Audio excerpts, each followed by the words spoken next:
Goeienaand almal, ek is Doppies. Ek is nou besig met 'n nuwe reeks vir my YouTube kanaal en dit is stories reg uit die Namakoland uit deur baie spesiale mense in my lewe. Speel dit graag vir jou en ek hoop jy geniet dit saam met my.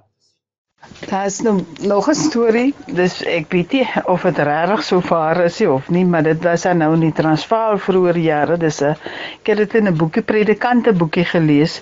Nou dit is nou glo vir die waarheid opgeskrywe, maar dit kon nou maar net sowel nou vandag se tyd hier by ons ook gewees het. Maar in elk geval die ou boer was nou bekend daarvoor dat hy nou nie hart vir die sending gehad het nie.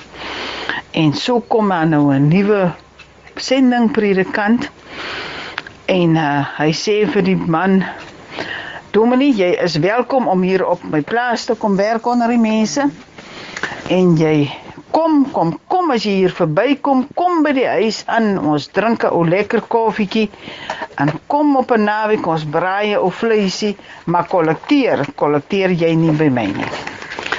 En hy sê toe nee, maar dis reg broer, en so het hy nou maar gebid vir die broer se harde hart.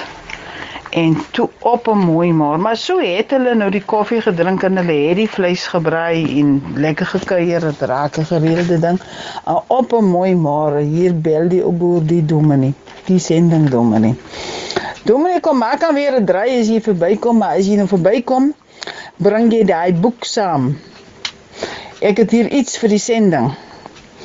En die ou dominee is so dankbaar vir die Here, vir die man se hart wat nou versag het. En dat die Here nou sy gebed verhoor het. En so kom die dominee nou daar by die ou boer op die plaas en tok nou, man maak sommer, die ou dominee kom nog in, toe praat hy nou al, toe sê, dominee skryf daar, 5 skape. Nou gaan sê die dominee, maar so gaan hy sommer aan, hy sê, in 3 bokke, 4 beeste, en 'n vark.